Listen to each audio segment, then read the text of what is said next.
Vương quốc Dunbrock vốn tồn tại trên một hòn đảo khá xa ngoài đại dương. Tại đây, người dân sống vui vẻ, hòa thuận với nhau dưới sự trị vì của vua Fergus và hoàng hậu Eleanor. Họ có một người con gái, Merida, vốn được nhiều người biết đến là công chúa tóc xù. Một hôm, Merida được nhà vua gọi tới cung điện và thông báo sắp tới cô sẽ được cử đến một trường học danh giá trên thế giới chuyên dành cho các công chúa và hoàng tử trên thế giới. Đó là nơi sẽ đem đến cho cô những kiến thức cần thiết để trở thành người trị vì vương quốc sau này. Merida khá ngạc nhiên trước quyết định của nhà vua. Nhiều năm nay, cô vẫn thường đề xuất ý kiến được đi du học để cải tiến nền kinh tế đất nước, nhưng đều bị người gạt đi. Dù không rõ lý do gì đã khiến ông thay đổi ý kiến, nhưng dù sao, nàng cũng thấy rất hạnh phúc. Cô nở một nụ cười nhận lấy giấy nhập học. Bên trong cuộn giấy nhập học, cô thấy một chiếc vòng cổ của bộ tộc. Theo nhà vua, đó là món đồ cổ của gia tộc. Nếu gặp khó khăn, cô có thể sử dụng để xin lời khuyên. Bên cạnh đó, chiếc vòng cũng sẽ nhắc nhở cô về trách nhiệm với người dân và vương quốc. Dứt lời, cô tạm biệt vua cha rồi về phòng để chuẩn bị đồ đạc. Chiếc tàu hiện đại của hoàng gia đưa Merida rời hòn đảo để đến với nước Mỹ. Vốn là người muốn khám phá thế giới rộng lớn, Merida rất hào hứng với chuyến đi này. Sau khi đến bến, nàng được tài xế chở đến ký túc xá. Bên cạnh những món đồ phục vụ sinh hoạt và học tập, nàng không quên mang theo bộ cung tên. Đó là vũ khí thân thuộc của nàng, giúp nàng giành được thứ hạng cao trong các cuộc thi của bộ tộc. Khi cô đang tìm chỗ treo người bạn chiến đấu lên, thì một người con gái xinh đẹp, tóc màu nâu nhạt tiến lại, giọng hồ hởi. Bạn cũng ở phòng này à? Xin chào, mình là Anna, đến từ Arendelle. Còn mình là Merida, xứ Dunbrock. Vì cùng là công chúa và lần đầu tiên rời khỏi vương quốc, họ nhanh chóng tìm được những điểm chung và có một cuộc trò chuyện thân mật. Bỗng nhiên, người quản giáo xuất hiện. Sau khi ngó qua việc sắp xếp đồ đạc của hai nàng, cô ta nghiêm nghị nhắc nhở. Hiện nay, thành phố đang xuất hiện một nhóm côn đồ đáng sợ. Chúng thường xuyên tấn công, trấn lột tài sản của mọi người. Vì vậy, các em phải lưu ý về ký túc xá trước 10 giờ tối, tránh những chuyện không hay có thể xảy ra. Cô quản giáo tiếp tục đến các phòng khác để nhắc nhở học sinh. Merida nhìn về phía cung tên của mình và thầm nghĩ, mình sẽ tóm đám côn đồ ấy. Tối đó, Merida quyết định ra ngoài xem xét. Để tránh bị người trong trường phát hiện, nàng khoác lên mình một chiếc áo choàng rộng có mũ trùm màu nâu đậm. Dòng người trên đường khá thưa thớt, ai cũng bước đi nhanh hơn bình thường. Sau khi khám phá một vòng, Merida không gặp tên côn đồ nào nên quyết định trở về. Thế nhưng, khi sắp đến ký túc xá, Merida nghe thấy tiếng kêu cứu nên vội vàng đi kiểm tra. Ở một góc phố nhỏ, đám du côn đang vây quanh một cô gái tóc nâu. Merida tính lao đến thì phát hiện nạn nhân là Anna. Nhớ lời cha dặn, cô liền đeo thêm một chiếc mặt nạ hình gấu rồi bắn một mũi tên vào đám côn đồ. Mũi tên rơi trúng chân của chúng. Khi cả đám ngơ ngác chưa hiểu chuyện gì, làn khói khổng lồ bùng nổ từ mũi tên khiến chúng không nhìn thấy gì xung quanh.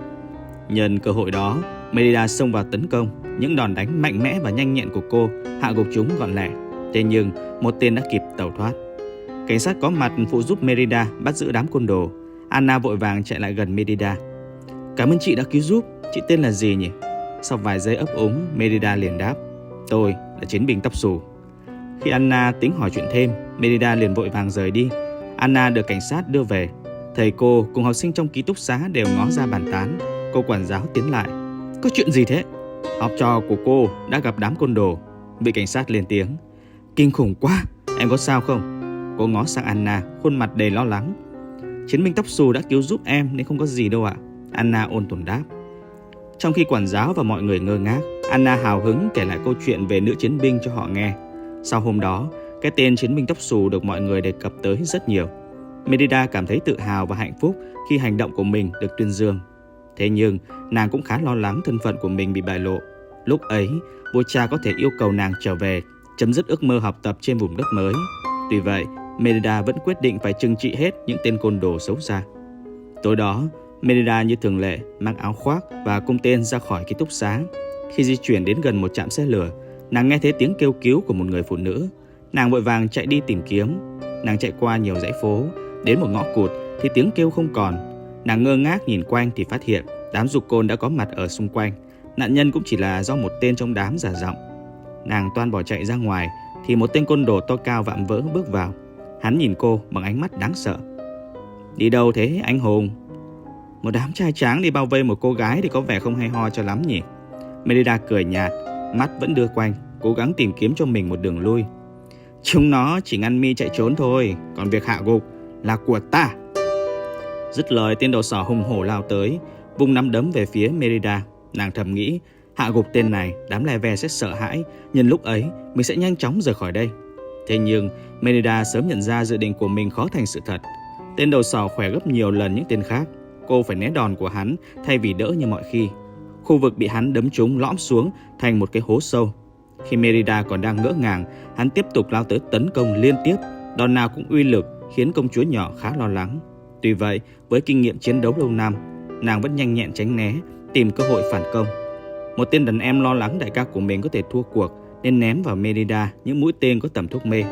Do đang tập trung né đòn của tên đầu sỏ nên cô đã dính phải một mũi tên, toàn thân như bị tê liệt. Mọi vật xung quanh mờ ảo dần, bên tai chỉ còn nghe thấy những tiếng cười đắc ý của đám du côn. Tên đầu sỏ lạnh lùng bước tới, vung mạnh một nắm đấm vào đầu khiến cô ngất xỉu. Khi tỉnh dậy, Merida thấy mình đang ở trong căn cứ của đám du côn. Tay chân bị trói vào một chiếc ghế.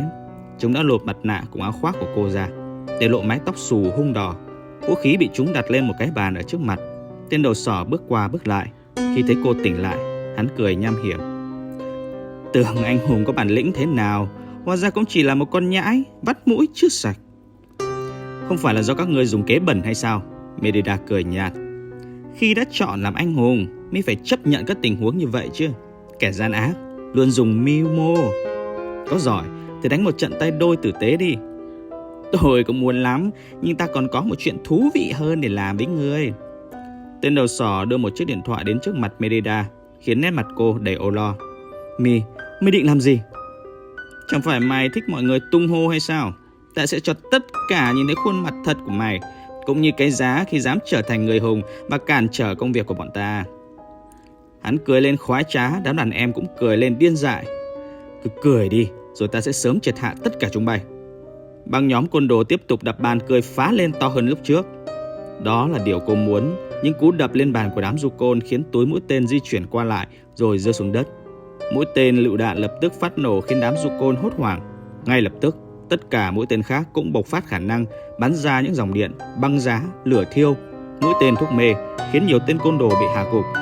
Nhân cơ hội ấy, Merida tự thoát khỏi dây trói, tính chạy ra ngoài báo cảnh sát.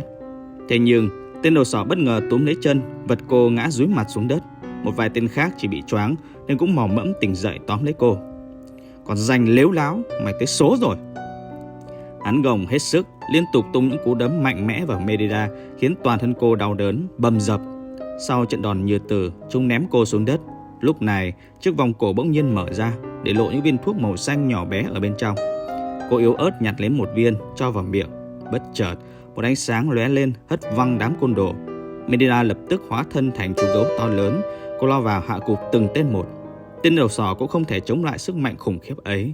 Dường như trong đôi mắt đen ngòm của cô chỉ là mong muốn được đập phá và xé đôi bất kỳ vật nào cản trước mặt, kể cả là con người.